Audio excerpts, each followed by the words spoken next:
वंचितने केली पारंपरिक पद्धतीने भीम जयंती साजरी। दिनांक 14 एप्रिल 2026 रोजी वंचित बहुजन आघाडी जळगाव जामोद तालुका व शहराच्या वतीने महामानव डॉक्टर बाबासाहेब आंबेडकर यांची जयंती पारंपरिक पद्धतीने भव्य दिव्य आगळीवेगळी शहरातून मिरवणूक काढण्यात आली। वंचित बहुजन आघाडीचे सर्वेसर्वा श्रद्धेय बाळासाहेब आंबेडकर यांच्या आदेशाने व वंचित बहुजन आघाडीचे जिल्हा अध्यक्ष व आदरणीय देवाभाऊ हिवराळे यांच्या मार्गदर्शनाखाली जळगाव जामोद तालुका अध्यक्ष देवानंद दामोदर यांच्या नेतृत्वाखाली ही मिरवणूक काढण्यात आली। यामध्ये कुठल्याही प्रकारचे डीजे किंवा कर्कश आवाजाची बँड पथक सहभागी न करता डॉक्टर बाबासाहेब आंबेडकर यांचे तैलचित्र ट्रॅक्टरवरती रथ उभारून पुष्पगुच्छाने सजवून मिरवणूक काढण्यात आली।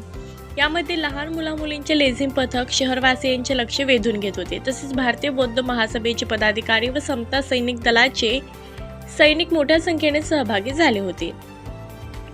ही मिरवणूक शहरातील मुख्य रस्त्याने येऊन शहरातील मुख्य डॉक्टर बाबासाहेब आंबेडकर चौकात येऊन त्या ठिकाणी समता सैनिक दलाच्या वतीने महामानवाला मानवंदना देऊन मिरवणुकीचा समारोप करण्यात आला आणि वंचित बहुजन आघाडीचे पक्ष कार्यालयासमोर पक्षाच्या वतीने भोजनाची व्यवस्था करण्यात आली होती। या कार्यक्रमाला शेकडो पदाधिकारी व कार्यकर्ते तसेच शहरातील बहुजन अधिकारी कर्मचारी यांनी जेवणाचा आस्वाद घेतला।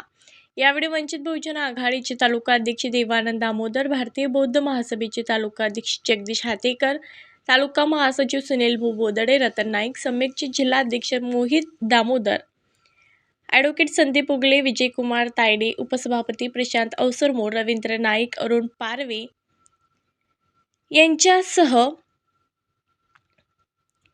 शहरातील पंचशीलनगर, गौतमनगर, भीमनगर, सिद्धार्थनगर, जय भीमनगर ग्रामीण भागातील शेकडो महिला पुरुष सहभागी झाले होते।